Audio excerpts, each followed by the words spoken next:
ಈ ಪ್ರಪಂಚದಲ್ಲಿ ಎಲ್ಲರೂ ಮಾಯೆ ಮಾಯೆ ಮಾಯೆ ಅಂತ ಹೇಳ್ತಾರೆ ಅಲ್ಲ. ಅದು ಮಾಯೆ, ಇದು ಮಾಯೆ. ಆಧ್ಯಾತ್ಮಿಕದಲ್ಲಿ ಇಲ್ಲಿ ಮಾಯೆಯೇ ಇಲ್ಲ, ಇಲ್ಲಿ ಎಲ್ಲವೂ ಸತ್ಯವೇ ಅಂತೇಳಿ. ಅವನ ಜನ್ಮ ಯಾವುದಕ್ಕಾಗಿ ಆಗಿದೆ ಅದನ್ನೇ ಅವ ಮಾಡೋದು. ಒಬ್ಬ ಕಳ್ಳನಾಗಿ ಹುಟ್ಟಿ ಅವನು ಕಳ್ಳತನ ಮಾಡಬೇಕು ಅಂತ ಇದ್ದರೆ ಅದು ಅವನ ಜೀವನದ ಕರ್ಮ, ಅವನ ಜನ್ಮದ ಕರ್ಮ. ಅದು ಮಾಡಿಕೊಂಡೇ ಹೋಗ್ತಾನೆ. ಕರ್ಮ ಹಾಂ, ಅಂಟ್ಕೊಂಡೇ ಇರುತ್ತೆ, ಖಂಡಿತವಾಗಿಯೂ. ಆತ್ಮದಲ್ಲಿ ಅಂಟ್ಕೊಂಡಿರುತ್ತೆ. ಹಾಂ, ಖಂಡಿತವಾಗಿಯೂ. ಆದರೆ ಅವನಿಗೆ ಯಾವ ಜನ್ಮದಲ್ಲಿ ಯಾವ ಕರ್ಮ ಅಂಟ್ಕೊಂಡಿರುತ್ತೆ ಅಂತ ಅವನಿಗೆ ಗೊತ್ತಿರಲ್ಲ. ಅದು ಅವನಿಗೆ ಗೊತ್ತಿಲ್ಲದ ಕಾರಣ ಅವನಿಗೆ ಮಾಯೆ ಅಂತ ಆಗೋದು. ಓಕೆ, ಅದು ಗುರು ಗೊತ್ತಿರುತ್ತೆ. ಹಾಂ, ಸತ್ಯ ಗೊತ್ತಾದರೆ ಅದು ಮಾಯೆ ಅಲ್ಲ. ಓಕೆ, ಆದ ಕಾರಣ ಸತ್ಯ ಇರುವುದು ಎಲ್ಲಿ? ಮಾಯೆ ಒಳಗೆ ಅಂತ ಹೇಳೋದು. ಹಾಗಾದರೆ ಮಾಯೆನ ನಾವು ಗೆಲ್ಲಬೇಕಾದ್ರೆ, ಹಾಂ, ಈಗ ನಿಮಗೆ ಜಗತ್ತಲ್ಲಿ ನಡಿಬೇಕಾದ್ರೆ, ಇಡೀ ಜಗತ್ತಲ್ಲಿ ಮಾಯೆ ಫುಲ್ ಆವರಿಸ್ಕೊಂಡಿದೆ. ಮಾಯೆ ಆವರಿಸಿಕೊಂಡಿದೆ ಅಂತ ಹೇಳಿದರೆ ಇವನಿಗೆ ಗೊತ್ತಿಲ್ಲ. ಆದರೆ ಹಾಂ, ಅದು ಗೊತ್ತಾಗಬೇಕಾದ್ರೆ, ಹಾಂ, ಅದ್ರ ಜೊತೆ ನೆಮ್ಮದಿಯಿಂದ ಜೀವನ ಮಾಡಬೇಕಾದ್ರೆ ಹಾಂ. ಅವನು ಏನನ್ನು ಫಾಲೋ ಮಾಡ್ಕೊಂಡು ಹೋಗ್ಬೇಕು, ಅವನು ಏನನ್ನು ಫಾಲೋ ಮಾಡ್ಕೊಂಡು ಏನು ಹೋಗಬೇಕು? ಅನುಸರಿಸಬೇಕು, ಯಾರನ್ನು ಬಂದದ್ದನ್ನು ಸ್ವೀಕರಿಸು. ಹಾಂ, ಎಲ್ಲವೂ ಭಗವಂತ ಕೊಟ್ಟದ್ದು, ಎಲ್ಲವೂ ಭಗವಂತನ ಸಮಯವೇ. ಹ್ಮ್. ಎಲ್ಲವೂ ಭಗವಂತ ಕೊಟ್ಟದ್ದು, ಎಲ್ಲವೂ ಭಗವಂತನ ಸಮಯವೇ. ಒಳ್ಳೆಯದು ಮಾಡೋದು ಅವನೇ, ಕೆಟ್ಟದ್ದು ಮಾಡೋದು ಅವನೇ. ಇದು ನನ್ನ ಜನ್ಮದಲ್ಲಿ ಇರುವ ರಹಸ್ಯ. ಇದನ್ನು ನಾನು ಅನುಭವಿಸಿ ಆಗಬೇಕು. ಇದನ್ನು ನಾನು ಮುಚ್ಚಿಟ್ಟರೆ ಆಗೋದಿಲ್ಲ. ಅದನ್ನು ಅನುಭವಿಸಿಕೊಂಡೇ ಹೋಗುವುದು. ಅನುಭವಿಸ್ತಲ್ಲ, ಬೇರೆ ದಾರಿನೇ ಇಲ್ಲ. ಬೇರೆ ದಾರಿಯೇ ಇಲ್ಲ. ಇಲ್ಲಿ ಯಾರು ಪ್ಲ್ಯಾನ್ ಮಾಡಿ ಜೀವನ ಮಾಡಿದ್ದಾರೆ?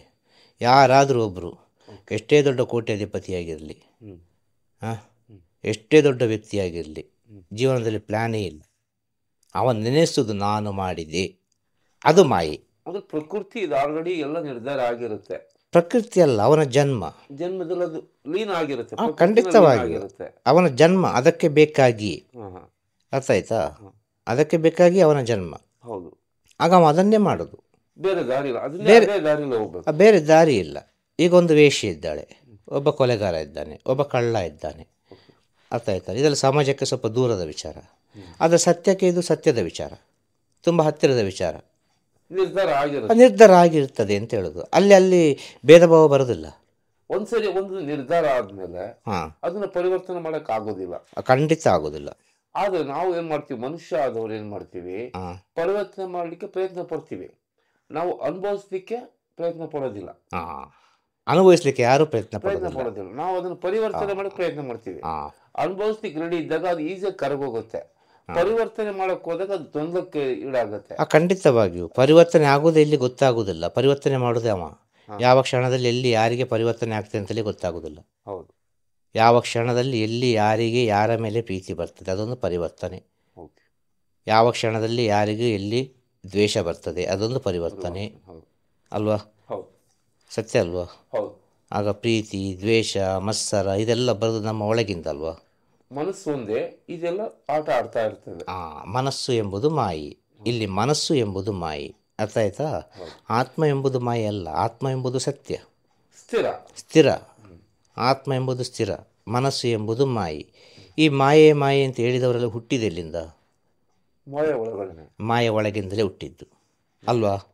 ಮಾಯೆ ಅಂತ ಹೇಳುವವರು ಇದು ಮಾಯೆಯಪ್ಪ ಅಂತ ಹೇಳುವ ಸಾಧುಗಳು, ಸಂತರು, ಯೋಗಿಗಳು, ಋಷಿಮುನಿಗಳು ಹುಟ್ಟಿದ್ದು ಯಾರಿಗೆ? ಮಾಯೆಗೆ ತಾನೇ ಹುಟ್ಟಿದ್ದು. ಮಾಯೆಗೆ ಸರೆಂಡರ್ ಆಗಲೇಬೇಕು. ಆಗ ಮಾಯೆಗೆ ಸರೆಂಡರ್ ಆದರೂ ಕಷ್ಟ, ಇದು ಕಷ್ಟ. ಮಾಯೆಗೆ ಸರೆಂಡರ್ ಆದರೆ ಕಷ್ಟ. ಮಾಯೆ ಜೊತೆಯೇ ಪ್ರಯಾಣ ಮಾಡಿದರೆ ಅದು ಸರಿ. ಖಂಡಿತವಾಗಿ. ಈಗ ಹೇಳ್ತಾರಲ್ಲ, ಹೆಣ್ಣು ಹೊನ್ನು ಮಣ್ಣು ಮಾಯೆ ಅಂತೇಳಿ. ಅದೇ ಹೇಳು, ಹೆಣ್ಣು ಹೊಣ್ಣು ಮಣ್ಣು ಮಾಯೆ ಅಂತ ಆದರೆ ಇವರು ಬಂದದ್ದು ಎಲ್ಲಿಂದ?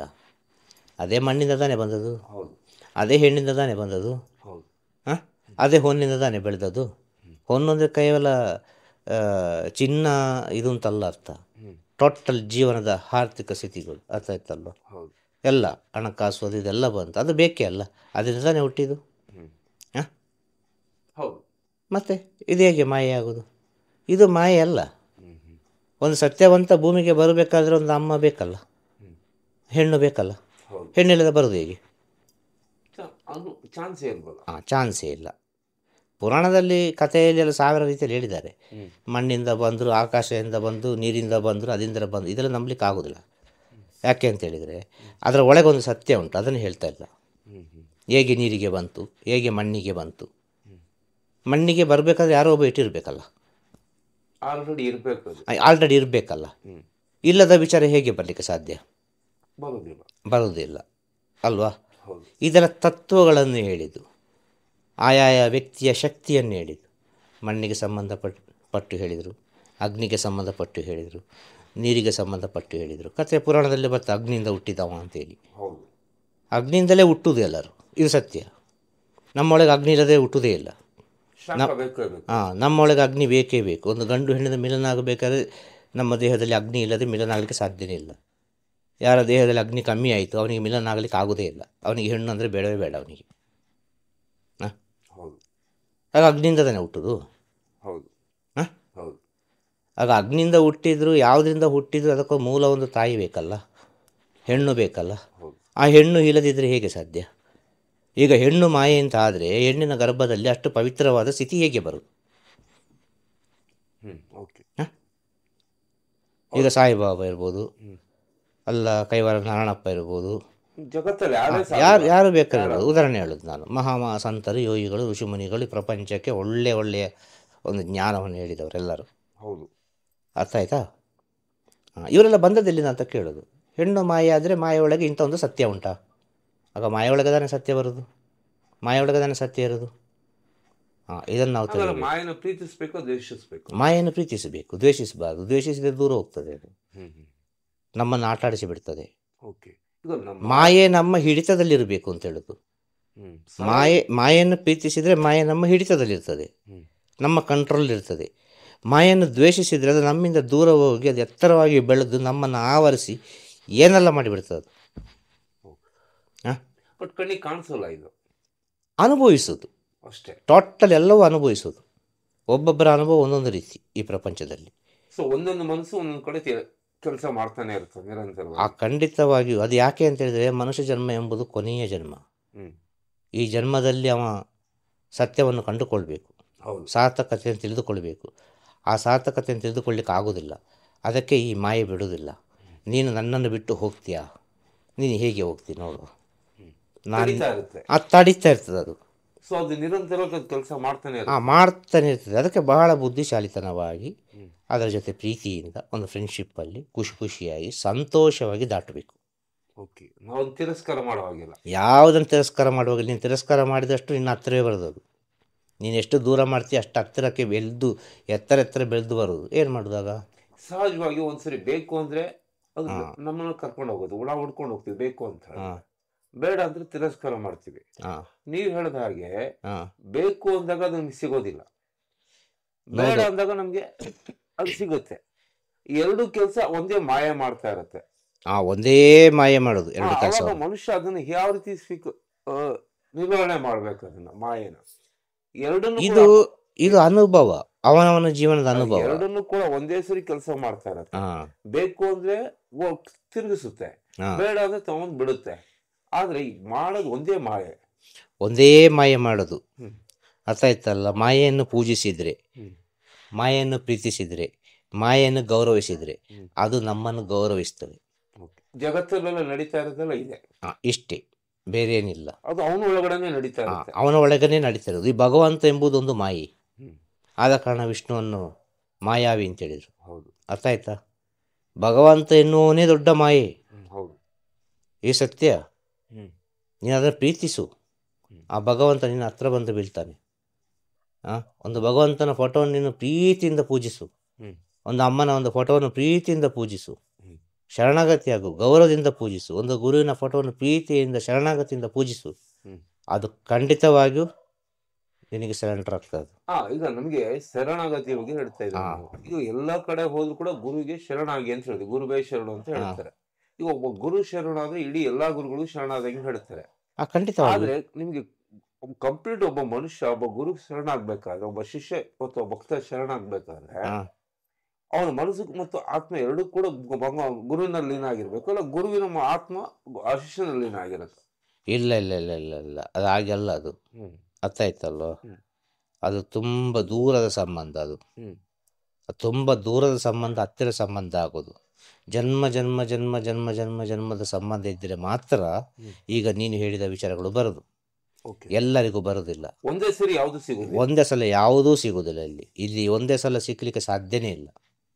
ಅರ್ಥ ಆಗ್ತದಾ?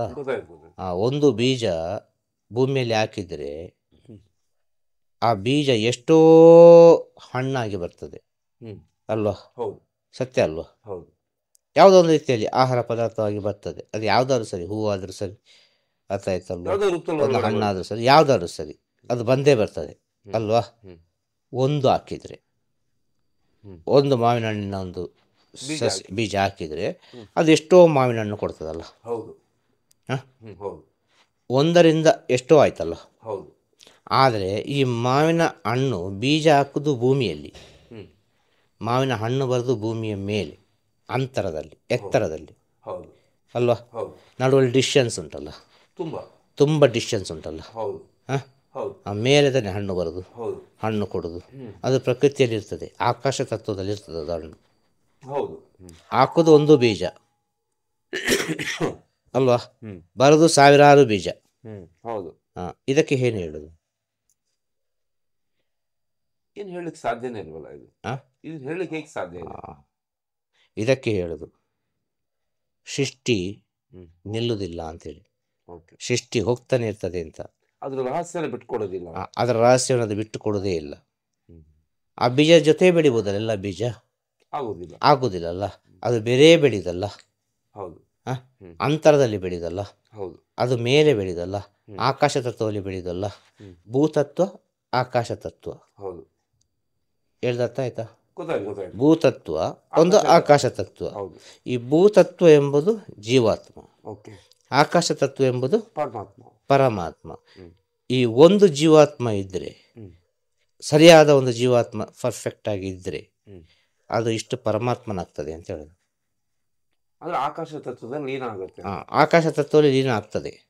ಆದರೆ ಆಕಾಶ ತತ್ವದಲ್ಲಿ ನಿಲ್ಲುವುದಿಲ್ಲ. ಅದು ಪುನಃ ಭೂಮಿಗೆ ಬರ್ತದೆ, ಪುನಃ ಆಕಾಶ ತತ್ವಕ್ಕೆ ಹೋಗ್ತದೆ. ಅದು ನಿರಂತರ ನಡೀತಾನೇ ಇರ್ತದೆ. ಆದರೆ ಅದು ಭೂತತ್ವಕ್ಕೆ ಬರಬೇಕು ಅಂತೇಳಿ, ಆದರೆ ಈ ಮಾಯೆ ಎಂಬುದು ಬಹಳ ಮುಖ್ಯ ಅಂತ ಹೇಳೋದು. ಎರಡನ್ನೂ ಮಾಡ್ತಾ ಇರ್ತದೆ. ಎರಡನ್ನೂ ಮಾಡ್ತಾ ಇರ್ತದೆ. ಅದು ಮೇಲೆ ಕೆಳಗಡೆ ಮಾಡ್ತಾ ಇರುತ್ತೆ ಮಾಯೆ. ಮಾಯೆಗೊಂದು ಉದಾಹರಣೆ ಹೇಳಿದ್ದು, ಒಂದು ಬೀಜದಿಂದ 1000 ಬೀಜ ಬರ್ತದೆ, ಅರ್ಥ ಆಯ್ತಲ್ಲ? 1000 ಹಣ್ಣು ಬರ್ತದೆ ಒಂದರಿಂದ, ಪುನಃ ಅದು ಕೆಳಗೆ ಬರ್ತದೆ, ಅದರಿಂದ 1000 ಉಂಟಾಗ್ತದೆ ಅಲ್ವಾ?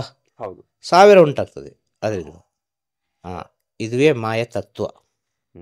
ಇದು ಕಾಮನ್ ಜನಕ್ಕೆ ಯಾರಿಗೂ ಅರ್ಥ ಆಗೋದಿಲ್ಲ. ಇದು ಕಾಮನ್ ಜನಕ್ಕೆ ಅರ್ಥ ಆಗೋದಿಲ್ಲ. ಇದಕ್ಕೆ ಇನ್ಫಿನಿಟಿ ಅಂತ ಹೇಳೋದು, ಅನಂತ ಅಂತ ಹೇಳೋದು. ಇದು ನಿಲ್ಲುವುದಿಲ್ಲ ಅಂತ ಹೇಳೋದು, ಇದು ಹೋಗ್ತಾನೇ ಇರ್ತದೆ ಅಂತ ಹೇಳೋದು. ನೀನು ಏನು ಮಾಡಿದೆ ಅದನ್ನೇ ನೀನು ತಗೊಂಡು ಹೋಗೋದು ಅಂತ ಹೇಳೋದು. ಈ ಕಡೆ ಸಾಯುವುದು, ಈ ಕಡೆ ಹುಟ್ಟುದು. ಈ ಕಡೆ ಸಾಯುದು, ಈ ಕಡೆ ಹುಟ್ಟುದು, ಈ ಕಡೆ ಹುಟ್ಟುದು, ಈ ಕಡೆ ಸಾಯುದು. ಈ ಎರಡು ಮುಖ ಇದು. ಯಾವುದು? ಜೀವನದ ಎರಡು ಮುಖ, ಹುಟ್ಟು ಸಾವು. ಇದು ಖಂಡಿತ ಬೇಕು. ಈ ಮುಖ ಇದ್ದರೆ ಜೀವನ ಮಾಡಲಿಕ್ಕೆ ಆಗೋದು, ಇಲ್ಲ ಜೀವನವೇ ಇಲ್ಲ. ಸತ್ಯ ಕೂಡ ಅಲ್ವಾ? ಇಲ್ಲಿ ಜೀವನವೇ ಇಲ್ಲ ಅಂತ ಹೇಳೋದು. ಸೊ ಇದನ್ನ ನಾವು ಗುರುವಿನಿಂದ ಮಾತ್ರ ತಿಳ್ಕೊಳ್ಳೋಕೆ ಸಾಧ್ಯ. ಗುರುವಿನಿಂದ ತಿಳ್ಕೊಳ್ಳಿಕ್ಕೆ ಸಾಧ್ಯ ಆದರೂ ಕೂಡ ಅನುಭವದಲ್ಲಿ ತಿಳ್ಕೊಳ್ಳೋದು ಶ್ರೇಷ್ಠ.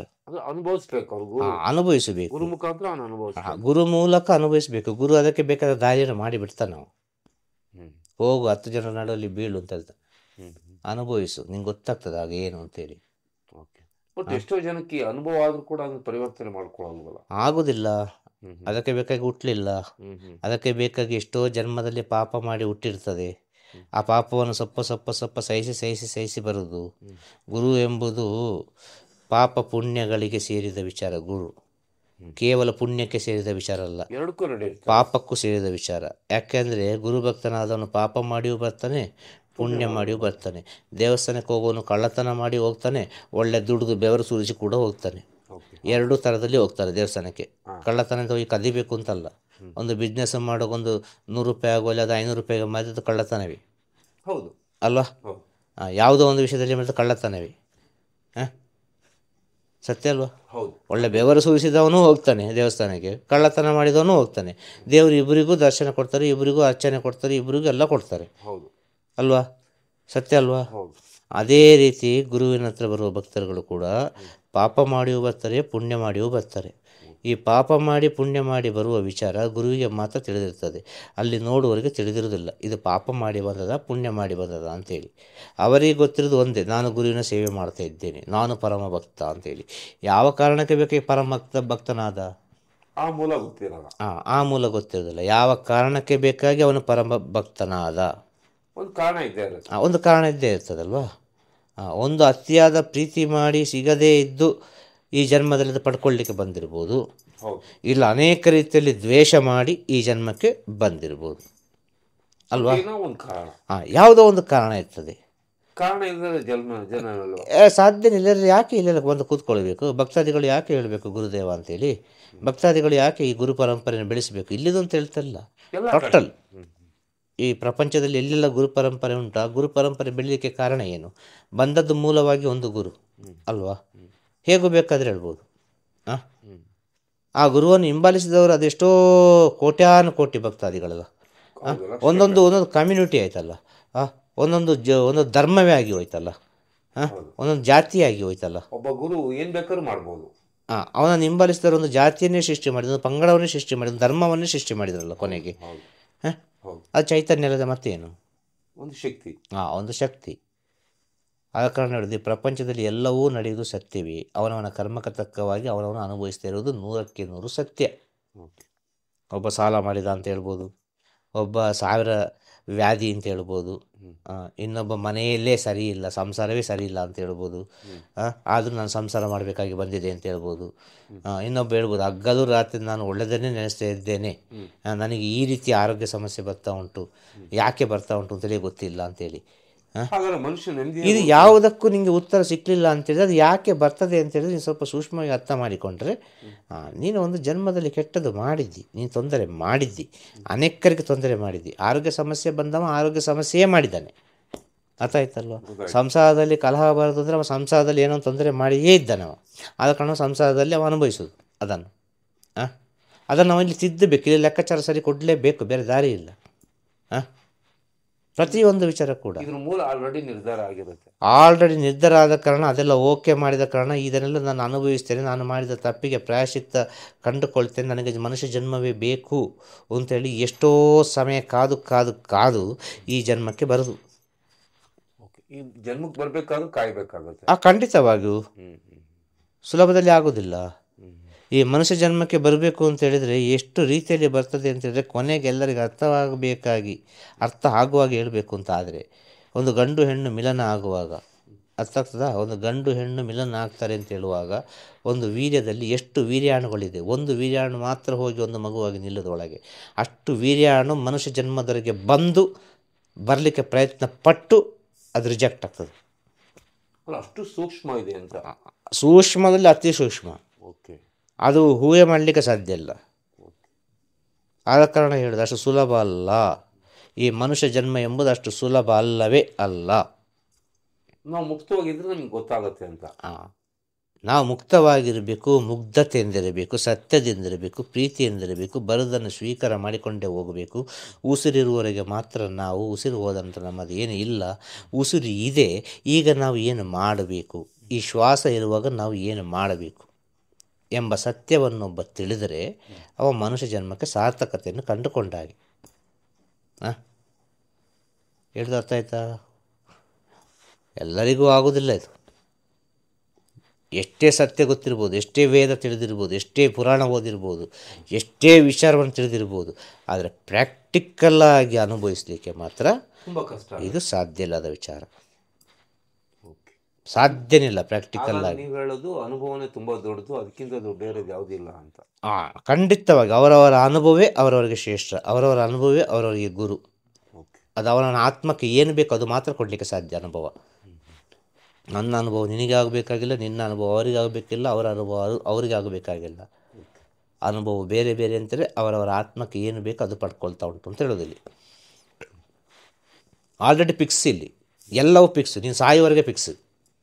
ನೀನು ಸಾಯೋವರೆಗೆ ಫಿಕ್ಸ್ ಆಗಿದೆ, ಹಾಗಾದರೆ ಯಾಕೆ ಬೇಕು ಗುರು ಅಂತೇಳಿ ನೀನು ಸಾಯ್ತಿ, ಮುಂದೆ ಒಂದು ನಿನಗೆ ಜೀವನ ಉಂಟು, ಮುಂದೆ ಒಂದು ಜನ್ಮ ಉಂಟು ಅಂತ ಹೇಳೋದಕ್ಕೆ ಗುರು ಇರುವುದು. ನಿರಂತರ ಪ್ರಯಾಣ ನಡೀತಾನೆ ನಿರಂತರ ಪ್ರಯಾಣ ನಡೀತಾನೆ ಇರ್ತದೆ, ಇದು ಹೋಗ್ತಾನೆ ಇರ್ತದೆ, ಎಲ್ಲಿಗೆ ಹೋಗ್ತದೆ ಅಂತೇಳಿ ಗೊತ್ತಿಲ್ಲ. ಇದು ಯಾವ ರೀತಿ ಹೋಗ್ತದೆ ಅದರ ಮೇಲೆ ಇರೋದು ಎಲ್ಲ ವಿಚಾರ. ಈ ಸತ್ಯದ ಅರಿವನ್ನು ತಿಳ್ಕೊಂಡ್ರೆ ಜೀವನ ನಿಮ್ಮದೇ ಬದುಕೋಕೆ ಸಾಧ್ಯ, ನೆಮ್ಮದಿಯಾಗಿ ಬದುಕಲಿಕ್ಕೆ ಸಾಧ್ಯ. ಸತ್ಯದ ಅರಿವಿರಬೇಕು. ಯಾರಿಗೆ ಅರಿವಿರಬೇಕು ಅಂತಂದ್ರೆ ಗಂಡಿಗೆ ಹೆಣ್ಣಿಗೆ, ಗಂಡುಗೆ ಹೆಣ್ಣಿಗೆ ಸತ್ಯದ ಅರಿವಿದ್ರೆ ಮಾತ್ರ ಅದು ಶ್ರೇಷ್ಠ ಜೀವನ, ನಿಮ್ಮದೇ ಬದುಕೋಕೆ ಸಾಧ್ಯ, ನೆಮ್ಮದಿಯಾಗಿ ಬದುಕಲಿಕ್ಕೆ ಸಾಧ್ಯ. ಸೊ ಇದು ಪ್ರತಿಯೊಬ್ಬರಿಗೂ ಕೂಡ ಅದು ತಿಳ್ಕೊಂಡಿರ್ಬೇಕು ಅಂತ ನೀವು ಹೇಳ್ತೀರಾ. ಇದು ಸಂಸಾರಕ್ಕೆ ಗಂಡು ಹೆಣ್ಣು ಅಂತೇಳಿ ಅರ್ಥ ಆಯ್ತಲ್ವ. ಅದನ್ನೇ ನೀವು ಜ್ಞಾನ ಮಾರ್ಗಕ್ಕೆ ತಗೊಂಡ್ರೆ ಗುರು ಶಿಷ್ಯ. Okay, same. ಇಲ್ಲಿ ಗಂಡ ಹೆಂಡತಿ, ಅಲ್ಲಿ ಗುರು ಶಿಷ್ಯ. ಓಕೆ, ಎರಡು ಒಂದೇ ಥರ. ಎರಡು ಒಂದೇ ಥರ ಇರಬೇಕು. ಒಬ್ಬರನ್ನೊಬ್ಬರು ಅರ್ಥ ಮಾಡಿಕೊಂಡು ಇಬ್ಬರಿಗೂ ಸತ್ಯದ ಅರಿವಿರಬೇಕು. ಇಬ್ಬರಿಗೆ ಸತ್ಯದ ಅರಿವಿದ್ದರೆ ಮಾತ್ರ ಅದು ಸರಿಯಾದ ವೇ, ಜೀವನ ನಡೀತದೆ. ಸರಿಯಾಗಿ ಜೀವನ ನಡೀತದೆ. ಫಸ್ಟ್ ಕ್ಲಾಸ್ ಜೀವನ ಮಾಡ್ತಾರೆ ಅವರು. ಮರದ ಅಡಿಯಲ್ಲಿ ಕೂತ್ಕೊಂಡ್ರು ಕೂಡ ರಾಜನಾಗಿ ಜೀವನ ಮಾಡ್ತಾರೆ ಅವರು. ಮರದ ಅಡಿಯಲ್ಲಿ ಕೂತ್ಕೊಂಡ್ರು ಕೂಡ ಅವರು ಕಿಂಗೆ ಅವರು.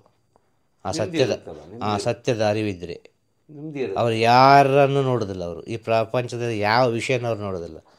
ಅವರು ಕೇವಲ ಆ ಆತ್ಮಜ್ಞಾನದಲ್ಲೇ ಇರ್ತಾರೆ, ಆ ಸತ್ಯದಲ್ಲೇ ಇರ್ತಾರೆ, ಭಗವಂತನ ಸ್ಥಿತಿಯಲ್ಲಿ ಇರ್ತಾರೆ, ಅವರ ಗುರುವಿನ ಪಾದದ ಸ್ಥಿತಿಯಲ್ಲಿ ಇರ್ತಾರೆ. ಆ ಪಾದದಲ್ಲೇ ಇದ್ದರೆ ಸಾಕು ನಾನು ಅಂತೇಳಿ. ಯಾರು ಬಂದು ಸರಿ ಏನು ಮಾಡಿದ್ರು ಸರಿ, ಇಲ್ಲಿ ಏನಾಗೋದಿಲ್ಲ ಅಂಥೇಳಿ. ಇಲ್ಲಿ ಯಾರಿಂದಲೂ ಪ್ರಪಂಚ ಬದಲಾವಣೆ ಮಾಡಲಿಕ್ಕೆ ಆಗಲಿಲ್ಲ, ಖಂಡಿತ ಆಗಲಿಲ್ಲ. ಇಲ್ಲಿ ಒಬ್ಬ ಹೇಳ್ತಾನೆ, ನಾ ದೇವಸ್ಥಾನಕ್ಕೆ ಹೋದೆ ಒಳ್ಳೇದಾಯಿತು ಅಂತೇಳಿ, ಅಲ್ಲಿಗೆ ಹೋದೆ ಒಳ್ಳೇದಾಯಿತು, ಇಲ್ಲಿಗೆ ಹೋದೆ ಒಳ್ಳೇದಾಯಿತು, ಅದು ಜ್ಯೋತಿಷರ ಹತ್ರ ಹೋದರೆ ಒಳ್ಳೇದಾಯಿತು, ಅಲ್ಲಿ ಪ್ರಶ್ನೆ ಇಟ್ಟಿತ್ತು ಒಳ್ಳೇದಾಯಿತು, ಇಲ್ಲಿ ಅಷ್ಟಮಂಗಳ ಪ್ರಶ್ನೆ ಮಾಡಿತ್ತು. ಈಗ 1000 ಹೇಳ್ತಾರೆ, ಎಲ್ಲಿಯೂ ಪರಿವಾರ ಕಂಡದ್ದಿಲ್ಲ, ಎಲ್ಲಿಯೂ ಸರಿಯಾದದ್ದು ಕಂಡದ್ದಿಲ್ಲ. ಇಲ್ಲಿ ಇವನ ಒಂದೊಂದು ಜನ್ಮದ ಸಾಲ ಮುಗಿಸಿದ ಅಷ್ಟೇ. ಯಾವುದೋ ಒಂದು ಜನ್ಮದಲ್ಲಿ ಹೇಳಿದ ವಿಚಾರ ನೀವು ಮುಗಿಸಿದ. ಅರ್ಥ ಆಗ್ತಾ ಹೇಳೋದು? ಯಾವುದೋ ಒಂದು ಜನ್ಮದಲ್ಲಿ ಜ್ಯೋತಿಷನಿಗೆ ಒಂದಿಷ್ಟು ಕಟ್ಟಬೇಕಿತ್ತು, ಕೊಡಬೇಕಿತ್ತು, ಅವ ಈ ರೂಪದಲ್ಲಿ ಈಗ ಬಂದು ತಗೊಳ್ತಾನೆ. ಇದು ಸತ್ಯದ ಅರಿವು. ಇಲ್ಲಿ ಏನಾಗಬೇಕು ಅದೇ ಆಗೋದಿಲ್ಲ. ಒಂದು ಡಾಕ್ಟ್ರಿಗೆ ಯಾವುದೋ ಒಂದು ಜನ್ಮದಲ್ಲಿ ಎಷ್ಟೋ ಕಟ್ಟಲಿಕ್ಕೆ ಉಂಟು ಬಿಲ್ ಅಂತ ಹೇಳಿದರೆ ಅದು ಕಟ್ಟಿ ಆಗಬೇಕು. ಖಂಡಿತವಾಗಿಯೂ ಅವ ಯಾರಿಗೋ ಏನೋ ತೊಂದರೆ ಮಾಡಿದ್ದಾನೆ, ಏನೋ ಒಂದು ಸಮಸ್ಯೆ ಮಾಡಿದ್ದಾನೆ ಅಂದರೆ ಅವ ಆಸ್ಪತ್ರೆಗೆ ಹೋಗೋದು ಸತ್ಯವೇ, ಡೆಫಿನೆಟ್ ಆಗಿ. ಹಾಗಾಗಿ ಇಷ್ಟೆಲ್ಲ ನಡೀಲಿಕ್ಕೆ ಈ ಪ್ರಕೃತಿ ಯಾವಾಗ ಕ್ರಿಯಾಶೀಲವಾಗಿರುತ್ತೆ, ಮಾಯ ಕ್ರಿಯಾಶೀಲವಾಗಿರುತ್ತೆ, ಭಗವಂತ ಕ್ರಿಯಾಶೀಲವಾಗಿರ್ತಾನೆ. ಖಂಡಿತವಾಗಿಯೂ. ಹಾಗಿದ್ರೆ ಮನುಷ್ಯನ ಮಾಡುವ ಪ್ರತಿಯೊಂದು ಕೆಲಸನೂ ಕೂಡ ಅವನು ಗಮನಿಸ್ತಾ ಇರ್ತಾನೆ. ಏನು ಮನುಷ್ಯ ಮಾಡೋ ಪ್ರತಿಯೊಂದು ಕರ್ಮನೂ ಕೂಡ ಅಥವಾ ಕ್ರಿಯೆನೂ ಕೂಡ ಗಮನಿಸ್ತಾ ಇರ್ತಾನೆ ಅವನು. ಖಂಡಿತ ಗಮನಿಸ್ತಾ ಇರ್ತಾನೆ. ಆ ಅರಿವು ಮನುಷ್ಯನಿಗೆ ಭಯ ಮತ್ತು ಭಕ್ತಿ ಮನುಷ್ಯನಲ್ಲಿ ಇರಬೇಕು ಅಂತ. ಖಂಡಿತವಾಗಿಯೂ ಭಯ ಮತ್ತು ಭಕ್ತಿ ಬರಬೇಕು ಅಂತೇಳಿಯೇ ಭಗವಂತ ಮನುಷ್ಯ ಜನ್ಮವನ್ನು ಸೃಷ್ಟಿ ಮಾಡುವ ಮುಂಚೆ ಒಂದು ವ್ಯಾಧಿಯನ್ನು ಸೃಷ್ಟಿ ಮಾಡಿದ. ಮನುಷ್ಯನನ್ನು ಕೊನೆಗೆ ಸೃಷ್ಟಿ ಮಾಡಿದ್ದು. ಇವನನ್ನು ಸಾಧಾರಣದಲ್ಲಿ ಸೃಷ್ಟಿ ಮಾಡಿದರೆ ಆಗೋದಿಲ್ಲ. ಇವ ಭಯಂಕರವಾಗಿದ್ದಾನೆ, ಅದ್ಭುತವಾಗಿದ್ದಾನೆ. ಆದರೆ ಇವನ ಕೈಗೆ ಸಿಗದ ವಿಚಾರ ಇವನಿಗೊಂದು ಕೊಡಬೇಕು. ಅದು ಯಾವುದು ಅಂತ ಹೇಳಿದರೆ ಈ ವ್ಯಾಧಿ, ಆರೋಗ್ಯ ಸಮಸ್ಯೆ. ಈ ಆರೋಗ್ಯ ಸಮಸ್ಯೆಯಲ್ಲಿ ಬಗ್ಗದವನು ಬಗ್ಗುತ್ತಾನೆ, ಎಂಥವನಾದರೂ ಬಗ್ಗುತ್ತಾನೆ. ಎಂಥದೇ ಕೋಟ್ಯಾಧಿಪತಿ ಆದರೂ ಸರಿ, ಎಂಥದೇ ಮಹಾಋಷಿ ಆದರೂ ಸರಿ, ಎಂಥ ಮಹಾರಾಜನಾದರೂ ಸರಿ, ಒಂದು ಆರೋಗ್ಯ ಸಮಸ್ಯೆ ಬಂತು ಅಂತ ಹೇಳಿದರೆ ಖಂಡಿತ ಬಗ್ಗಲೇಬೇಕು. ಇಲ್ಲಿ ಭಗವಂತ ಬಗ್ಗಿಸೋದುಂಟಲ್ಲ ಗೊತ್ತೇ ಆಗೋದಿಲ್ಲ ಯಾವ ರೀತಿ ಬಗ್ಗಿಸ್ತಾರೆ ನಮ್ಮನ್ನು ಅಂತೇಳಿ.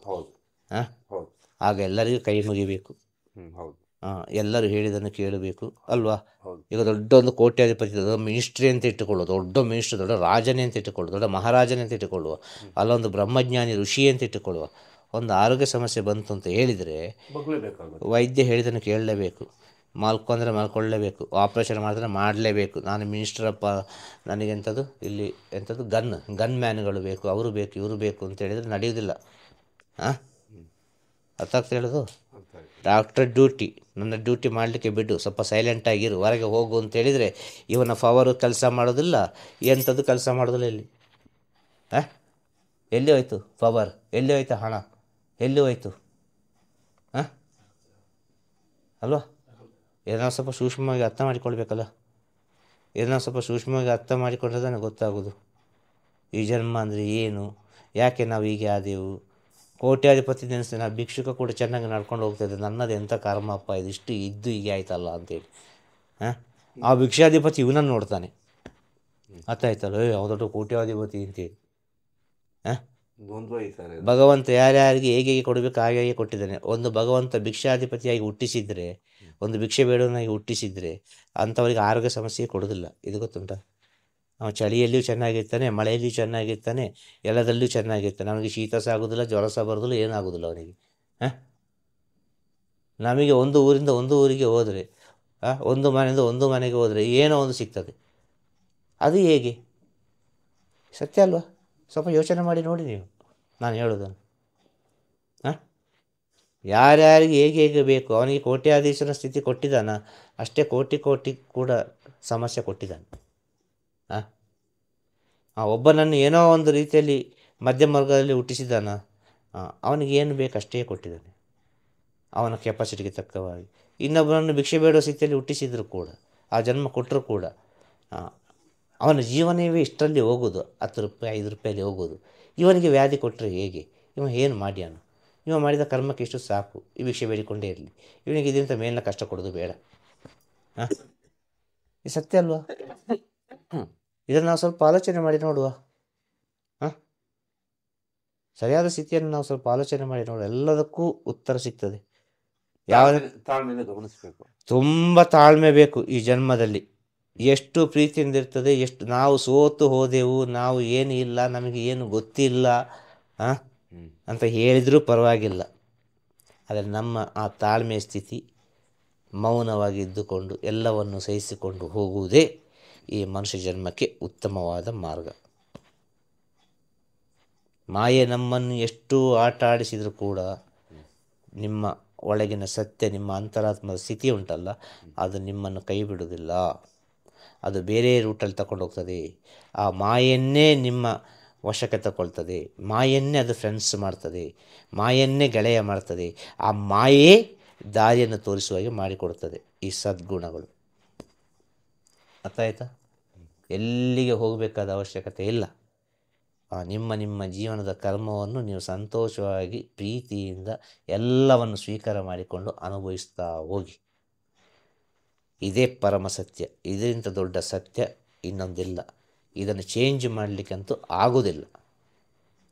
ನೀವು ಪ್ರಯತ್ನ ಪಟ್ಟರೆ ನಿಮ್ಮ ಮುಂದಿನ ಜನ್ಮವನ್ನು ನಿಮ್ಮಿಂದಲೇ ಸೃಷ್ಟಿ ಮಾಡಿಕೊಳ್ಬೋದು.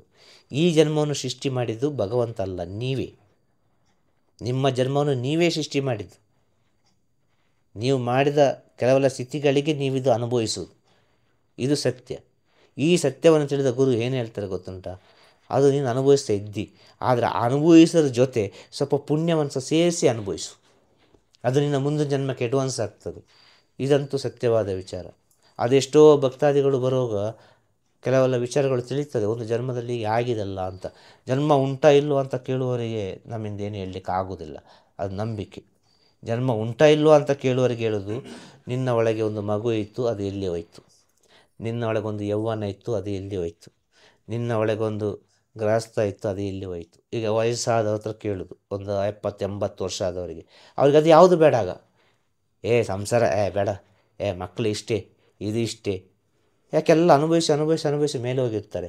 ಅವರದು ಹೇಳಬೇಕಾದ್ರೆ ಅವರು ಅನುಭವಿಸಿದ ಕಾರಣದಾನೆ, ಆ ಬಾಲ್ಯದ ಸ್ಥಿತಿಯನ್ನು ಅನುಭವಿಸಿದ ಕಾರಣದಾನೆ, ಆ ಯೌವನದ ಸ್ಥಿತಿಯನ್ನು ಅನುಭವಿಸಿದ ಕಾರಣದಾನೆ. ಇಲ್ಲಾದ್ರೆ ಹೇಳಲಿಕ್ಕಾಗ್ತದಾ? ಹೇಳಲಿಕ್ಕಾಗೋದಿಲ್ಲ. ಅದೇ ರೀತಿ ಆತ್ಮ ಕೂಡ ನಾವು ಏನೆಲ್ಲ ಆಸೆ ಪಟ್ಟಿದ್ದೇವೆ, ಏನೆಲ್ಲ ಅನುಭವಿಸಿದ್ದೇವೆ, ಅದಕ್ಕೆ ತಕ್ಕವಾದ ಕರ್ಮವನ್ನು, ಅದಕ್ಕೆ ತಕ್ಕವಾದ ಋಣವನ್ನು ಸೇರಿಸಿ ತಗೊಂಡು ಬರೋದು. ಇಲ್ಲಿ ಹೇಳ್ತಾರೆ, ಹೋಗುವಾಗ ಏನು ತಗೊಂಡು ಹೋಗೋದಿಲ್ಲ, ಬರುವಾಗ ಏನು ತಗೊಂಡು ಬರೋದಿಲ್ಲ ಅಂತೇಳಿ. ಇದು ತಪ್ಪು. ಹೋಗುವಾಗ ಪಾಪ ಪುಣ್ಯವನ್ನು ತಗೊಂಡು ಹೋಗ್ತಾರೆ, ಬರುವಾಗ ಅದೇ ಪಾಪ ಪುಣ್ಯದ ಜೊತೆ ಬರ್ತಾರೆ. ಈ ಪಾಪ ಪುಣ್ಯಕ್ಕೆ ಹೆಸರು ಕರ್ಮ ಮತ್ತು ಋಣ. ಅರ್ಥ ಆಯ್ತಲ್ವಾ? ಪಾಪವನ್ನು ನೀನೇ ಅನುಭವಿಸಬೇಕು, ಪುಣ್ಯವನ್ನು 10 ಜನರ ಜೊತೆ ಅನುಭವಿಸ್ಬೋದು. ಇದು ಸತ್ಯ. ಇಷ್ಟೇ ಹೇಳ್ಬೋದು. ಪುಣ್ಯ ಇದ್ದಾಗ ಎಲ್ಲರೂ ಇರ್ತಾರೆ, ಪಾಪ ಪಾಪರು ಯಾರು ಇರೋದಿಲ್ಲ. ಯಾರು ಇರೋದು? ಹೌದು. ಒಂದು ವ್ಯಾಧಿ ಬಂದಾಗ ನಾವು ನೋಡಬೇಕು, ಯಾರು ಇರೋದು? ನಮಗೊಂದು ವ್ಯಾಧಿ ಬಂತು, ನಮಗೊಂದು ಏನೋ ಒಂದು ಬಂತು ಅಂತಿಟ್ಟು, ಯಾರು ಇರೋದಿಲ್ಲ. ಆಗ ಒಬ್ಬ ಇರ್ತಾನಲ್ಲ, ಅವನೇ ದೇವರಾಗಿರ್ತಾನೆ. ಸತ್ಯ ಹೇಳ್ತಾನೆ. ಅವಾಗ ಅವನೇ ಆತ್ಮೀಯ ಆಗ್ತಾನೆ. ಅವ ಆತ್ಮೀಯ ಅಲ್ಲ, ಅವ ಭಗವಂತನಿಗೆ ಸಮಾನವಾಗಿರ್ತಾನವ ಆ ಸಮಯದಲ್ಲಿ. ಇದು ಅರ್ಥ ಆಗೋದಿಲ್ಲ ಯಾರಿಗೆ. ಈ ಕಡೆ ಇದ್ದವ್ರಿಗೆ ಅರ್ಥ ಆಗೋದಿಲ್ಲ, ಆ ಕಡೆ ಇದ್ದವ್ರಿಗೆ ಅರ್ಥ ಆಗೋದಿಲ್ಲ. ಅದು ಒಂದು ಜನ್ಮದ ಕರ್ಮವೋ ಸಂಬಂಧವೋ ಋಣವೋ ಏನು ಬೇಕಾಗಿರಲಿ, ಆ ಸಮಯದಲ್ಲಿ ಉಂಟಲ್ಲ ದೇವರಾಗೆ ನೆನೆಸ್ತಾನೆ ಪಕ್ಕದಲ್ಲಿರೋರನ್ನು. ಪರವಾಗಿಲ್ಲಪ್ಪ, ಇಂಥ ಒಂದು ಗಂಟ ಇದ್ದ ಕಾರಣ ನಾನು ಇಷ್ಟರ ಮಟ್ಟಿಗೆ ಚೆನ್ನಾಗಿದ್ದೇನೆ. ಪರವಾಗಿಲ್ಲಪ್ಪ, ಇಂಥ ಒಂದು ಹೆಂಡತಿ ಇದ್ದ ಕಾರಣ ನಾನು ಇಷ್ಟರ ಮಟ್ಟಿಗೆ ಚೆನ್ನಾಗಿದ್ದೇನೆ. ಯಾವುದೋ ಒಂದು ಅಂಡರ್ಸ್ಟ್ಯಾಂಡಿಂಗಲ್ಲಿ ಅರ್ಥ ಮಾಡಿಕೊಂಡು ಹೋಗ್ತಾ ಇದ್ದಾರೆ. ಬಾಕಿದವರಾಗ್ತದೆ ಏನು ಆಗ್ತಿತ್ತು, ದೇವರಂಥ ಮನುಷ್ಯಪ್ಪ ಅಂಥೇಳಿ ಆ ಕ್ಷಣದಲ್ಲಿ ನೆನೆಸಿದರೂ ಕೂಡ ಹುಷಾರಾಗಿ ರಿಕವರಿ ಆದ ಕೂಡಲೇ ಬೇರೆ ಹೋಗ್ತದೆ ಮಾತು, ಪರಿವರ್ತನೆ, ಮತ್ತೆ ಪರಿವರ್ತನೆ. ಈ ಸತ್ಯವನ್ನು ತಿಳಿದು ಆ ಸತ್ಯದಲ್ಲಿ ನಿಂತರೆ ಏನಾಗ್ತದೆ, ಆ ಸತ್ಯವನ್ನು ಮರೆತು ಮಾಯೆಗೆ ಮರಳಾದರೆ ಏನಾಗ್ತದೆ. ಒಬ್ಬನಿಗೆ ನಡಿಲಿಕ್ಕೆ ಆಗೋದಿಲ್ಲ, ವೀಕ್ನೆಸ್ ಆಗಿದೆ ಅಂತ ಒಬ್ಬನ ಅವಶ್ಯಕತೆ ಬೇಕು ಹಿಡ್ಕೊಳ್ಳಿಕ್ಕೆ ಮಾಡಲಿಕ್ಕೆಲ್ಲ. ಎಲ್ಲ ವೀಕ್ನೆಸ್ ಎಲ್ಲ ಹೋಯ್ತು, ಸ್ಟ್ಯಾಂಡರ್ಡ್ ಆದ, ಸ್ಟ್ರಾಂಗ್ ಆದ, ನಡ್ಕೊಂಡು ಹೋಗ್ತಾ ಇದ್ದಾನೆ. ಅರ್ಥ ಆಯ್ತಾ? ಅವನ ಮುಂದೆ ಇನ್ನೊಬ್ಬ ಯಾರೋ ಒಬ್ಬ ಕುಂಟುತ್ತಾ ಹೋಗ್ತಾ ಇದ್ದಾನೆ. ಆಗ ಇವನಿಗೆ ಬಂದ ಸ್ಥಿತಿ ನೀವು ನೆನೆಸೋದಿಲ್ಲ, ಮರ್ತಿರ್ತಾನೆ. ಇಲ್ಲಿ ಯಾವುದನ್ನು ಮರಿಬೇಕು, ಯಾವುದನ್ನು ನೆನಪಲ್ಲಿಟ್ಟುಕೊಳ್ಳಬೇಕು, ಬಹಳ ಮುಖ್ಯ. ಎಲ್ಲವನ್ನು ನೆನಪಲ್ಲಿಟ್ಟುಕೊಳ್ಳಲಿಕ್ಕಾಗೋದಿಲ್ಲ, ಎಲ್ಲವನ್ನು ಮರೀಲಿಕ್ಕಾಗೋದಿಲ್ಲ. ಹೌದು. ಇದದು ಆತ್ಮಕ್ಕೆ ಸಂಬಂಧಪಟ್ಟದ್ದು.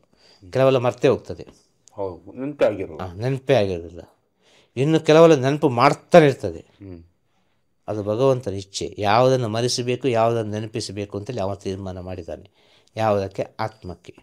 ಒಂದು ವೇಳೆ ಮರ್ತು ಹೋಯ್ತು ಅಂತೇಳಿ ಒಂದು ಕರ್ಮ ಕಳೆದು ಹೋಯ್ತು, ಅವನು ನೆನಪಾಗ್ತಾ ಇದೆ ಅಂತೇಳಿದ್ರೆ ಒಂದು ಮುಂದಿನ ಸ್ಥಿತಿಗೆ ಇರ್ಬೋದು. ಅರ್ಥ ಆಯ್ತಾ?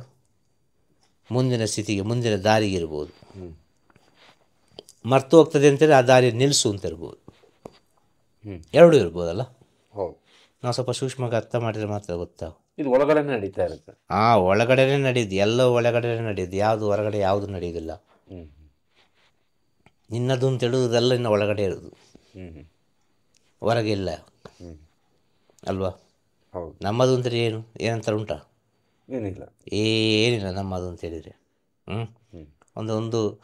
ಒಂದಿಡೀ ಊಟ ಮಾಡ್ತೀವಿ, ಅದು ನಮ್ಮದು. ಈ ಶ್ವಾಸ ಉಂಟು, ಅದು ನಮ್ಮದು. ಜೀವನ ತುಂಬ ಸಿಂಪಲ್ ಆಗಿರ್ಬೋದು ಅಂತ ಅರ್ಥ ಆಯ್ತಲ್ವ. ಈ ದೇಹ ನಮ್ಮದಲ್ಲ. ಹೌದು, ಇಲ್ಲಿ ಯೋಚನೆ ಮಾಡಬೇಕು. ನಾವು ದೇಹ ಭಾವನೆಯಲ್ಲಿ ಇರ್ತೀವಿ. ಈ ದೇಹ ನಮ್ಮದಲ್ಲ. ಇಲ್ಲಿ ನಮ್ಮದು ಅಂತೇಳಿ ಯಾವುದು, ನಮಗೆ ಅಂತ ಸಪೋರ್ಟ್ ಮಾಡೋದು ಯಾವುದು? ಒಂದು ಆಹಾರ, ಒಂದು ಶ್ವಾಸ. ಆಹಾರದಲ್ಲಿ ಎಲ್ಲವೂ ಬಂತು, ಗಾಳಿ ನೀರು ಎಲ್ಲವೂ ಬಂತು, ಘನಾಹಾರ ಕೂಡ ಬಂತು. ಹೌದು. ಇದು ಮಾತ್ರ ನಿಮ್ಮ ಜೀವನವನ್ನು ಮುಂದೆ ತಗೊಂಡು ಹೋಗುದು, ನಿಮಗೆಲ್ಲದಕ್ಕೂ ಸಹಕರಿಸುವುದು. ಹೌದು. ನಿಮ್ಮ ಚೈತನ್ಯಕ್ಕೂ ಸಹಕರಿಸುವುದಿದುವೆ, ನಿಮ್ಮ ಜ್ಞಾನಕ್ಕೂ ಸಹಕರಿಸುವುದಿದುವೆ, ನಿಮ್ಮ ಅಜ್ಞಾನಕ್ಕೂ ಸಹಕರಿಸುವುದಿದುವೆ, ಎಲ್ಲದಕ್ಕೂ ಸಹಕರಿಸುವುದು ಇದುವೆ. ಅದು ನಿಮ್ಮದು. ಅದನ್ನು ನೀವು ಯಾವ ರೀತಿ ಉಪಯೋಗಿಸಿಕೊಳ್ತೀರಿ, ಅದರ ಮೇಲೆ ಎಲ್ಲವೂ ಅಡಗಿದೆ. ಆಹಾರ ಪದ್ಧತಿ ನಿಮ್ಮೊಳಗಡೆ ಹೇಗೆ ನಡೀತದೆ ಹಾಗೆ ಮೂವ್ ಆಗ್ತಾ ಹೋಗ್ತದೆ. ಖಂಡಿತವಾಗಿ. ಎಷ್ಟು ದೊಡ್ಡ ಕೋಟಿ ಮನೆ ಇದ್ದೇನು ಪ್ರಯೋಜನ? ನೀನು ಊಟ ಮಾಡೋದಿಷ್ಟೇ ಅಲ್ಲ, ಅದು ನಿನ್ನದಲ್ವಾ? ಮನುಷ್ಯನ ಅಲ್ಲ ಹೇಳುದು ನಾನು. ನೀನು ಜೀವಂತವಾಗಿರುವಾಗ ಸತ್ತು ಹೋಗುವಲ್ಲಿವರೆಗೆ ನೀನು ಅನುಭವಿಸುವ ಸತ್ಯವಾದ ವಿಚಾರ ಯಾವುದು ಅಂತೇಳಿ ಆಹಾರ, ಮತ್ತೊಂದು ಶ್ವಾಸ. ಹೌದು, ಶ್ವಾಸ ಇರೋವರೆಗೂ ಮನುಷ್ಯ ತಾನೆ ಅಲ್ವಾ? ಆ ಶ್ವಾಸ ಇರುವಾಗ ಆಹಾರ ಬಹಳ ಮುಖ್ಯ ಅಲ್ವಾ? ಹೌದು. ಹೇಳಿದ ಅರ್ಥ ಆಯ್ತಾ? ಅರ್ಥ ಆಯ್ತು. ಆಗ ನೀನು ನಿಜವಾಗಿ ಅನುಭವಿಸಿದ ವಿಚಾರ ಒಂದಿಡೀ ಅನ್ನ ಮಾತ್ರ ಅಂತ. ಎಷ್ಟೇ ನೀನು ಸಂಪಾದನೆ ಮಾಡಿದ್ರು, ಏನು ಸಂಪಾದನೆ ಮಾಡಿದ್ರು, ವಸ್ತ್ರ ಇಲ್ಲದೆ ಬೇಕಾದ್ರೆ ಇದ್ದು ಬಿಡ್ಬೋದು. ಹೌದು. ಮನುಷ್ಯನಿಂದ ಇಲ್ಲೇ ಒಂದು ಕಡೆ ಇದ್ದಿರ್ಬೋದು. ಒಂದು ಅರ್ಧ ವಸ್ತ್ರ ಹಾಕಿ, ಹರಿದ ವಸ್ತ್ರ ಹಾಕಿ, ಯಾವುದಾವುದೋ ರೀತಿಯಲ್ಲಿ ಹೇಗೂ ಬೇಕಾದ್ರೆ ಬದುಕ್ಬೋದು. ಆದರೆ ಆಹಾರ ಇಲ್ಲದೆ ಹೇಗೆ ಬದುಕೋದು? ಶಕ್ತಿ ಹೋಗುತ್ತೆ. ಆಗ ಆಹಾರ ಎಂಬುದು ಅವತ್ತವತ್ತಿಗೆ ಜೀರ್ಣ ಆಗಿ ಅವತ್ತವತ್ತು ಹೊರಗೆ ಹೋಗ್ತದಲ್ಲ. ಹೌದು. ಅದನ್ನು ನೀನು ಪರಿಪೂರ್ಣವಾಗಿ ಅನುಭವಿಸಿದೆಯಲ್ಲ. ಹೌದು. ಇದೆ ಅಲ್ವ ಸತ್ಯ?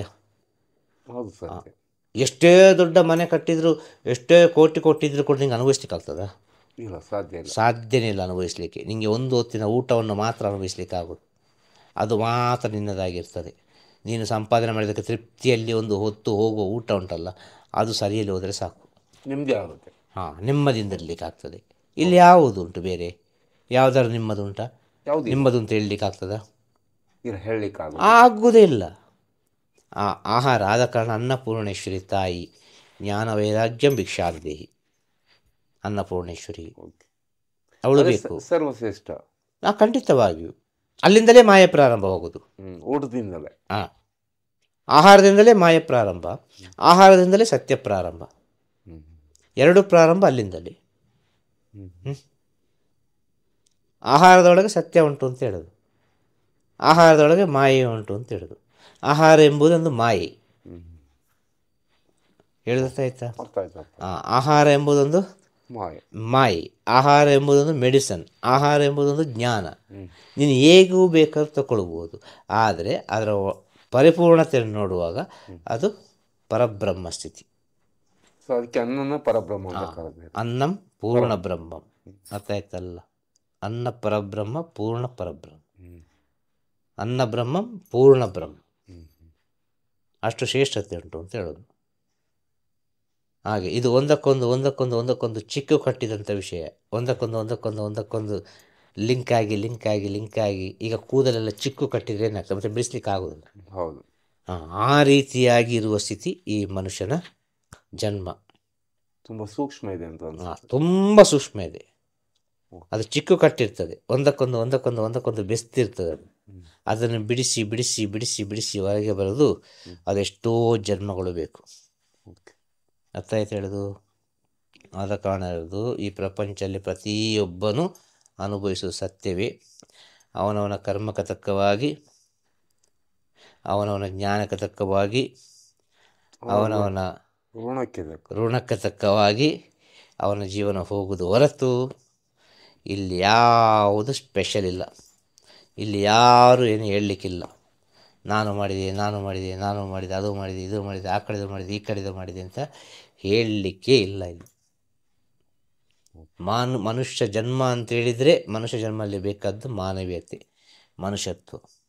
ಇಷ್ಟು ಬಂದರೆ ಸಾಕು, ಬೇರೇನು ಬೇಡ. ಒಂದು ಕರುಣೆ, ಒಂದು ಪ್ರೀತಿ, ಕ್ಷಮಿಸುವ ಗುಣ, ಶರಣಾಗತಿ ಆಗುವ ಗುಣ, ನಂಬಿಕೆಯಿಂದ ನಡೆಯುವ ಗುಣ. ಅರ್ಥ ಆಯ್ತಲ್ವ? ಎಲ್ಲದರಲ್ಲಿಯೂ ಸದ್ಗುಣಗಳು ತುಂಬಿದರೆ ಅದು ಶ್ರೇಷ್ಠ ಜನ್ಮ. ಹೇಳಿದರ್ಥ ಆಯ್ತಾ? ಒಂದೇ ವಿಚಾರ. ಇನ್ನು ಪುಣ್ಯವಂತ ಯಾರು ಅಂತೇಳಿದರೆ, ಬಹಳ ಪುಣ್ಯವಂತ. ಈಗ ದೇವತಾ ಮನುಷ್ಯ, ನಡೆದಾಡುವ ದೇವರು ಅಂತ ಹೇಳ್ತಾರೆ. ನಡೆದಾಡುವ ದೇವರು ಅಂತ ಹೇಳಿದರೆ, ಆ ಪುಣ್ಯವಂತ ಅಂತ ಹೇಳಿದರೆ ಯಾರಾಗಿರ್ಬೋದು ಅಂತ ಹೇಳಿದರೆ, ಯಾರು ಒಬ್ಬ ಔಷಧಿಯನ್ನು ಕುಡಿಯದೆ ಅವನ ಜೀವನವನ್ನು ಪರಿಪೂರ್ಣತೆಗೊಳಿಸ್ತಾನೋ, ಅಂದರೆ ಅಂತ್ಯದವರೆಗೂ, ಕೊನೆಯವರೆಗೂ, ಎಂಡಿನವರೆಗೂ, ಮರಣದವರೆಗೂ ಔಷಧವೇ ಇಲ್ಲ ಅಂತ ಹೇಳಿದರೆ ಅದು ಬಹಳ ಪವಿತ್ರ ಆತ್ಮ, ಪುಣ್ಯಾತ್ಮ, ಒಂದು ದೈವಿಕ ಆತ್ಮ, ಒಂದು ದೇವಮಾನವ ಅಲ್ಲ ದೇವಮಾನವಿ, ಎಂತ ಬೇಕಾದ್ರೆ ಹೇಳ್ಬೋದು. ಅರ್ಥ ಆಯ್ತಾ? ಒಟ್ಟಿನಲ್ಲಿ ಶ್ರೇಷ್ಠವಾದ ವಿಚಾರ. ಯಾವುದೇ ಮೆಡಿಸನ್ ಇಲ್ಲ, ಯಾವುದೇ ವ್ಯಾಧಿ ಇಲ್ಲ ಅವನಿಗೆ. ಅದು ಪ್ಯೂರೆಸ್ಟ್ ಸೋಲ್. ಈ ವರ್ಲ್ಡಿನ ಪ್ಯೂರೆಸ್ಟ್ ಸೋಲ್ ಯಾವುದು ಅಂತ ಹೇಳಿದರೆ, ಅಲ್ಟಿಮೇಟ್ ಸೋಲ್ ಯಾವುದು ಅಂತ ಹೇಳಿದರೆ, ಒಂದೇ ಒಂದು ಮೆಡಿಸನ್ನನ್ನು ಸ್ವೀಕಾರ ಮಾಡದಿರುವ ಆತ್ಮ ಇದ್ದರೆ ಅದು ಬಹಳ ಪವಿತ್ರ ಆತ್ಮ, ಅದು ದೇವತಾ ಆತ್ಮ, ಅದು ಬಹಳ ಶ್ರೇಷ್ಠ. ಅದನ್ನು ಮುಟ್ಲಿಕ್ಕೆ, ಅದನ್ನು ರೀಚ್ ಮಾಡಲಿಕ್ಕೆ ಅಷ್ಟು ಸುಲಭದಲ್ಲಿ ಯಾರಿಗೂ ಸಾಧ್ಯ ಇಲ್ಲ. ಹೇಳ್ದರ್ಥ ಆಯ್ತಾ? ಅದು ಅಲ್ಟಿಮೇಟ್ ಸ್ಟೇಟಸ್. ಈಗ ಹೇಳ್ತಿಯಲ್ಲ, ಮಾಯೆ ಅದು ಇದು ಆ ಕಡೆ ಈ ಕಡೆ ಅದಕ್ಕೆಲ್ಲ ಒಂದೇ ಒಂದು ಉತ್ತರ ಕೊಟ್ಟದ್ದು. ಕನ್ಫ್ಯೂಷನ್ನೇ ಬೇಡ. ಆರೋಗ್ಯವಂತ ದೇಹ ಎಲ್ಲಿ ಉಂಟು ಅದು ಕಂಡುಹಿಡಲಿಕ್ಕೆ ಆಗೋದಿಲ್ಲ. ಆ ಸತ್ತ ನಂತರವೇ ಒಂದು ಡೆಫಿನೇಷನ್ ಕೊಡಲಿಕ್ಕೆ ಸಾಧ್ಯ, ಇವರು ಔಷಧಿಯೇ ತಗೊಳ್ಳಿಲ್ಲ ಅಂತೇಳಿ. ಸಾಯುವಲ್ಲಿವರೆಗೆ ಅದು ಪರೀಕ್ಷೆ ಮಾಡ್ತಾನೆ ಇರ್ತದೆ ಒಂದು ಮನುಷ್ಯ ಜನ್ಮವನ್ನು. ಸತ್ತ ನಂತರ ಅದು ಹೇಗೆ ಹೋಯ್ತು, ಅದಕ್ಕೆ ನಂತರ ಈ ಪ್ರಪಂಚ ಉತ್ತರ ಕೊಡ್ತದೆ. ಈ ಸತ್ಯ. ಸಾಯುವ ಒಂದು ದಿನ ಮುಂಚೆ ಆದರೂ ಏನಾದ್ರು ಒಂದು ಔಷಧ ತಗೊಂಡ್ರೆ ಹೋಯ್ತು, ಮುಗೀತಲ್ಲಿಗೆ. ಹಾಗೆ ಅಂತೇಳಿ ಕೆಲವು ವಿಚಾರದಲ್ಲಿ ಹಾಗೆ ಆಗೋದಿಲ್ಲ. ಕೆಲವು ಜ್ಞಾನಿಗಳು, ಯೋಗಿಗಳೆಲ್ಲ ಭಕ್ತರ ಪರೀಕ್ಷೆಗೆ ಬೇಕಾಗಿ ಕೆಲವೆಲ್ಲ ಸ್ವೀಕಾರ ಮಾಡಿದ್ದು ಉಂಟು, ಭಕ್ತರೊಂದು ಪರೀಕ್ಷೆ ಮಾಡಿದ್ದು ಉಂಟು. ಅರ್ಥ ಆಯ್ತಾ? ಎಲ್ಲವೂ ಪ್ರಸಾದ ಅಂತ ಹೇಳ್ತಾರೆ, ಇದು ಕೂಡ ಪ್ರಸಾದ ಅಲ್ವಾ? ಹಾಗಾದರೆ ಇದರಲ್ಲಿ ಕೂಡ ದೇವರಿಲ್ವ ಅಂತ ಕೇಳಿದ್ದುಂಟು. ಆಗ ಶಿವನಿಚ್ಛೆ ಅಂತೇಳಿ ಸ್ವೀಕಾರ ಮಾಡಿದವರು ಇದ್ದಾರೆ. ಅದು ಒಳಗಿನ ಮರ್ಮ ಇರ್ತದೆ, ಅದರ ಸೂಕ್ಷ್ಮತೆ ಇರ್ತದೆ. ಇದನ್ನು ಅರ್ಥ ಮಾಡಿಕೊಳ್ಳಿಕ್ಕೆ ಬಹಳ ಕಷ್ಟ ಅಂತೇಳು. ಅರ್ಥ ಆಯ್ತಾ? ಹಾಗೆ ಹೇಳಿದ ಅರ್ಥ ಆಯ್ತಲ್ವ? ಎಲ್ಲರಿಗೂ ಒಳ್ಳೆಯದಾಗಲಿ. ಎಲ್ಲರಿಗೂ ಶುಭವಾಗಲಿ, ಎಲ್ಲರಿಗೂ ಜಯವಾಗಲಿ, ನಿಮ್ಮಿಂದ ಪ್ರಪಂಚಕ್ಕೆ ಒಳ್ಳೆಯದಾಗಲಿ. ನಿಮ್ಮಿಂದನೂ ಕೂಡ ಇಡೀ ಜಗತ್ತಿಗೆ ಅನುಕೂಲ ಆಗಲಿ. ಖಂಡಿತವಾಗಿ ನಿಮ್ಮಂಥವರಿಂದ ಪ್ರಪಂಚಕ್ಕೆ ಒಳ್ಳೆಯದಾಗೋದು, ನಮ್ಮಂಥವರಿಂದ ಅಲ್ಲ. ಸೂಕ್ಷ್ಮ ಯಾಕೆ ಅಂತ ಹೇಳಿದರೆ, ಹೇಳುದು ಕೇಳು,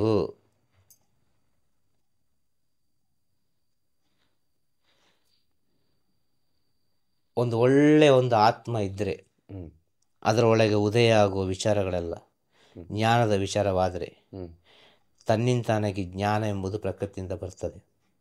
ಹೌದು, ಅದಕ್ಕೊಂದು ಕಾರಣ ಯಾವುದೋ ಒಂದು ಆಗಿರ್ತದೆ, ಗುರು ಯಾವುದೋ ಆಗಿರ್ತದೆ, ಕಾರಣ ಅಷ್ಟೆ. ಹೌದು. ಆದರೆ ನಿಜವಾದ ಸ್ಥಿತಿ ಏನು ಅಂದರೆ ನಿಮ್ಮ ಒಳಗೆ ನೀವು ಪಡ್ಕೊಳ್ಳುವ ಸತ್ಯ ಸ್ಥಿತಿ ಅದು. ಹೌದು, ಆದ ಕಾರಣ ಹೇಳೋದು, ನಿಮ್ಮಿಂದ ಪ್ರಪಂಚಕ್ಕೆ ಒಳ್ಳೆಯದಾಗಲಿ. ಎಲ್ಲ ದೊಡ್ಡವರ ಆಶೀರ್ವಾದ. ಖಂಡಿತವಾಗಿ ದೊಡ್ಡವರದೇ ಆಶೀರ್ವಾದ. ಚಿಕ್ಕವರು ಕೇಳಿಕೊಂಡೇ ಇರೋದಷ್ಟೇ, ಆಶೀರ್ವಾದ ಕೊಡಿ, ಆಶೀರ್ವಾದ ಕೊಡಿ, ಆಶೀರ್ವಾದ ಕೊಡಿ ಅಂತೇಳಿ. ದೊಡ್ಡವರೇ ಆಶೀರ್ವಾದ ಮಾಡಲಿಕ್ಕೆ ಸಾಧ್ಯ. ಇಷ್ಟೊಂದು ನಿರ್ಗಳವಾಗಿ ವಿಸ್ತಾರವಾಗಿ ಮಾತಾಡಿದ್ದೀರಾ, ಎಷ್ಟೋ ಮಾಹಿತಿ ಕೊಟ್ಟಿದ್ರೆ ಇದುವರೆಗೂ. ನಾವು ಮೊದಲಿಂದ ಆರಂಭ ಯಾಕೆ ಅಂತ ಹೇಳಿದ್ರೆ ತುಂಬ ಖುಷಿ ಆಯ್ತು. ಎಷ್ಟೋ ವರ್ಷಗಳ ನಂತರ ಬಂದಿದ್ದೀನಿ. ಅಲ್ಲ, ನಾವು ತುಂಬ ವರ್ಷದಿಂದ ಮಾತಾಡಿದ್ವಿ, ತುಂಬ ವಿಚಾರಗಳು ಮಾತಾಡಿದ್ವಿ. ಆದರೂ ಕೂಡ ನಿರಂತರವಾಗಿ ಅದನ್ನೆಲ್ಲ ಮಾತಾಡಿಕೊಂಡು ನೀವು ಇಷ್ಟು ಈ ಮಟ್ಟಕ್ಕೆ ಅಂದರೆ ನಿರರ್ಗಳವಾಗಿ ಮಾತಾಡಬೇಕಾದ್ರೆ ಅದು ಭಗವಂತನ ಕೃಪೆ ಇರುತ್ತೆ ಅಥವಾ ನಿಮ್ಮ ಗುರುಗಳ ಖಂಡಿತ. ಯಾಕೆ ಅಂದರೆ ನಾಳೆ ನಾನು ಇದ್ದೇನಿಲ್ಲೋ ಗೊತ್ತಿಲ್ಲ ಅಲ್ಲ. ಓಕೆ, ಇದೆಲ್ಲ ಜನರಿಗೆ ಒಂದು ತಲುಪಿ. ನಾಳೆ ನಾನು ಇದ್ದೇನಿಲ್ಲೋ ಅಂತ ಗೊತ್ತಿಲ್ಲ. ಇವತ್ತೇ ಕೊನೆಯ ದಿನ ಆದರೆ ಸತ್ಯವನ್ನು ಹೇಳಿ ಸಾಯಿ ಆಚೆ ಹೋಗ್ತಾನೆ ಇರು. ಎಲ್ಲರಿಗೂ ಒಳ್ಳೇದಾಗಲಿ, ಖಂಡಿತವಾಗಿ ಒಳ್ಳೆಯದೇ ಆಗ್ತದೆ ಇರಲಿ ಅಂತ ಹೇಳ್ಬಿಟ್ಟು ಭಾವಿಸ್ತೀವಿ. ಎಲ್ಲ ಒಳ್ಳೆಯದಾಗಲಿ. ಶುಭಮಸ್ತು. ತಿರುಚಿಟ್ರಂಬಲಂ. ಗುರುವೇ ಶರಣಂ. ನಮಃ ಶಿವಾಯ. ನಮಃ ಶಿವಾಯ. ನಮಃ ಶಿವಾಯ. ನಮಃ ಶಿವಾಯ. ನಮಃ ಶಿವಾಯ. ನಮಃ ಶಿವಾಯ.